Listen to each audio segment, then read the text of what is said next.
तो हमने उस दिन बात की थी इनवर्स ट्रिग्नोमेट्रिकल फंक्शन के इंट्रोडक्शन की।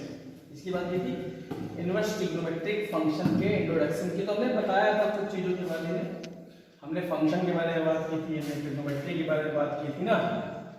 उसके बाद बताया था इनवर्स के बारे में।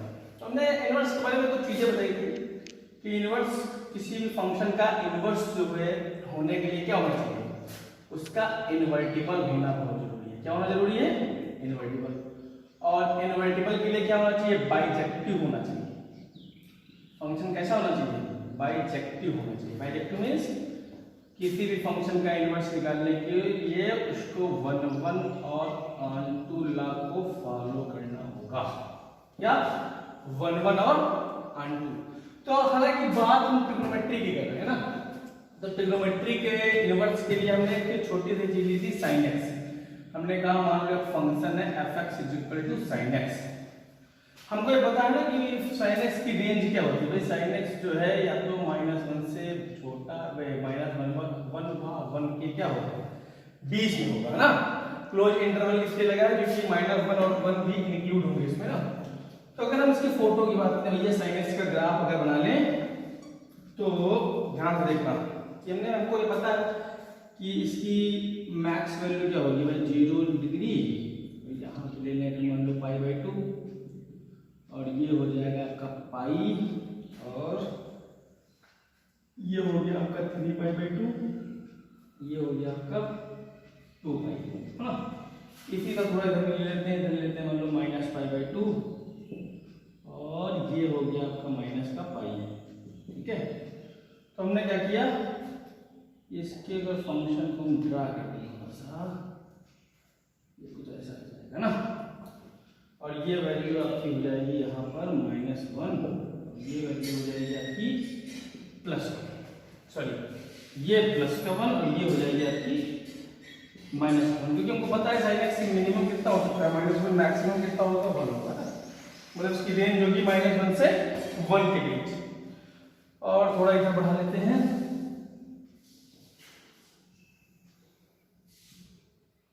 थोड़ा सा इसको बढ़ा लेते हैं -π/2। तो ये हो गया sin x का ग्राफ, fx = sin x। अब बात ये कर रहे हैं कि इसका इनवर्स, हमको sin x के इनवर्स की बात कर रहे हैं। इनवर्स होने के लिए इनवर्टिबल होना चाहिए, इनवर्टिबल के लिए बाइजेक्टिव होना चाहिए, बाइजेक्टिव के लिए 1 और ऑन 2 होना चाहिए।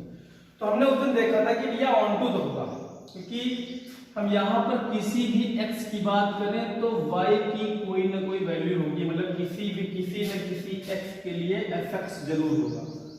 ठीक है, लेकिन 1 नहीं था। हमने उस दिन बताया था कि फंक्शन क्या है, 1 नहीं है। आप देख लीजिए कि अगर मान लीजिए हम इस वैल्यू की बात करें तो यहाँ पे ये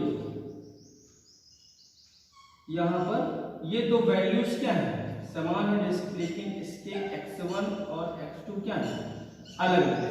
हमने बताया था, अगर आपको याद हो, for 1 first video second video में बताया था आपके 12th में।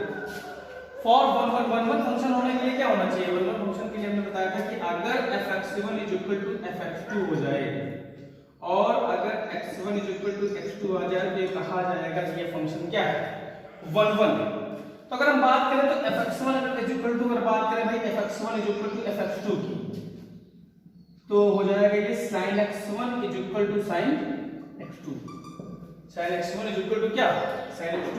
अब अगर x1 और कुछ ले भी, मान लीजिए ले sin π/2, sin π/2 और एक वैल्यू ले ली sin 5π/2। तो sin π/2 ये तो पता ही होगा ना, sin 90 होता है, और sin 5π/2 की बात करें तो sin ये 450 होता है। तो दोनों कंडीशन में वैल्यू 1 आएगी, मतलब fx1 = fx2 है। लेकिन अगर बात करेंगे ये दोनों या ये दोनों आपस में बराबर नहीं होंगे, इज नॉट इक्वल टू 5π/2। इसका मतलब क्या हुआ, इसका मतलब ये हुआ कि fx1 = fx2 भी तो है, लेकिन x1 is not equal to x2। इसका मतलब क्या होगा कि sin x जो है क्या है, 1 फंक्शन नहीं है। भाई यहाँ देखिए हम ग्राफ से भी अगर इसको समझे तो ग्राफ से भी समझ सकते हैं ना, कि देखिए किसी पर्टिकुलर जो है x के लिए यहाँ पर ये 1 लॉ को फॉलो नहीं कर रहा है, क्योंकि यहाँ पर देखो तो क्या है fx1 fx2 ये दोनों देखो वैल्यूज क्या है, सेम है, लेकिन इसके x1 और x2 क्या है, अलग अलग है। तो इससे ये पता चला कि ये फंक्शन क्या है, 1 1 नहीं है। अब हमें थोड़ा ये भी ध्यान देना होगा कि फंक्शन में देखो 0 से हम चले जाएंगे इधर 2 पाई तक चले जाओ, जहां तक चले जाओ, हम ये देखेंगे कि हर जगह वैल्यूज क्या होगी, 1 1 लॉ को फॉलो नहीं करेंगे। आप देख लो भाई, अगर हम बात करें पाई की, भाई sin पाई की बात करें, इसके बाद ये 2 पाई की, दोनों देखो बिंदुओं पर क्या है, पाई और 2 पाई, मतलब sin पाई, और अगर बात करें sin 2 पाई, तो दोनों कंडीशन में क्या है, वैल्यूज की बराबर। तो यहां पे देखो अगर तुलना करें तो पाई नॉट इक्वल टू 2 पाई, इसका मतलब ये फंक्शन क्या है, फंक्शन 1 1 नहीं। तो लेकिन बात की गई है कि इनवर्स ट्रिग्नोमेट्रिकल फंक्शन, इनवर्स मतलब ट्रिग्नोमेट्री के जितने भी ट्रिग्नोमेट्रिकल रेशियो होते हैं उनके इनवर्स की बात की गई। और ये फंक्शन हमने देखा कि sin x क्या है, sin x हमारा 1 1 फंक्शन नहीं है, अगर 1 1 है नहीं तो इनवर्स जो है वो नहीं निकलेगा इसका ना। तो इसी तरह अगर हम बात करें fx cos x की, तो ये भी नहीं पॉसिबल है। इसी तरह बात करें tan x की, तो ये भी नहीं पॉसिबल है, ठीक है। तो हम क्या करेंगे, इसको बाइजेक्टिव बनाएंगे, मतलब हर ट्रिग्नोमेट्रिकल फंक्शन को बाइजेक्टिव बनाया जा सकता है। कैसे, हम क्या करेंगे, इसकी रेंज को, हम इसकी रेंज को थोड़ा सा रिस्ट्रिक्ट कर देंगे, मतलब थोड़ा सा इसके इंटरवल को चेंज कर देंगे। कैसे, देखो ध्यान से, ये थोड़ा अलग देखो इसको। तो हमने अगर देखो तो ये 0 हो गया, ये हो गया पाई बाई 2, ये हो गया हमारा पाई, ये हो गया 3 पाई बाई 2, और ये हो गया आपका 2 पाई, और यहां हम बात करेंगे इसकी, तो ये हो गया माइनस का पाई बाई 2, ये हो गया पाई। अब अगर ध्यान से देखें तो हमने क्या किया, अभी हमने ग्राफ बनाया था इसका कि ऐसे करके कुछ ऐसा, और इसी तरह यहां भी अगर देखें हम तो ये कुछ ऐसा होते हो जाएगा, ये हो गया f sin x। अब अगर यहां ध्यान देखें तो ये कुछ सेम बिल्कुल सेम है, क्योंकि यहां पे f sin x है, यहां भी f sin x है।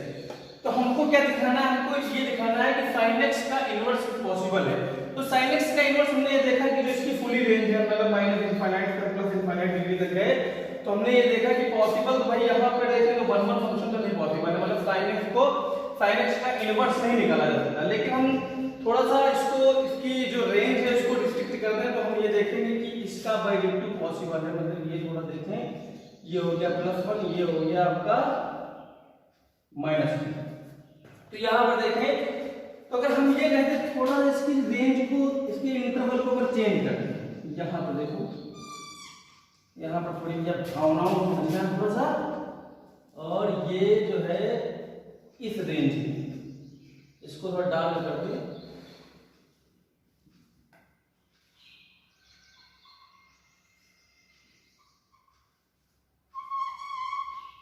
तो देखो अगर इस पर्टिकुलर रेंज की बात करें हम -π/2 से +π/2, यहां पे देखो -π/2 से +π/2।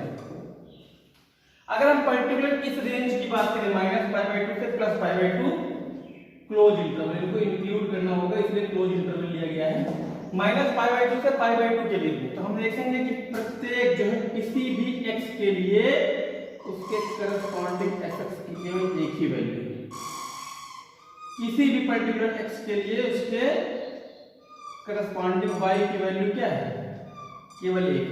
तो यहां पर देखो ऑन2 तो ये पहले से ही था, अगर बात करें ऑन2 तो ये पहले से था, और हमने यहां पर क्या सिद्ध कर दिया, ये फंक्शन 1 1 भी होगा।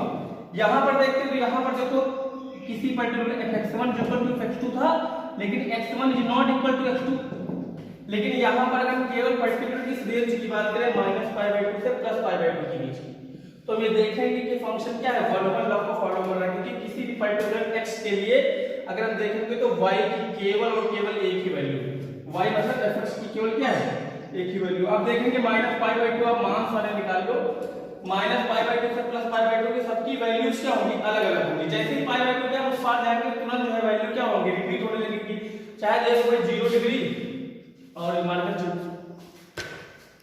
0 डिग्री, और ये हो गया आपका 30 डिग्री, ये हो गया 45 डिग्री, ये हो गया 60 डिग्री, ये हो गया 90 डिग्री। अगर हम बात करें 0 पे 0, 30 पर 1/2, 45 पर 1/√2, और यहाँ पर 60 डिग्री की बात करेंगे तो √3/2, 90 पे 1।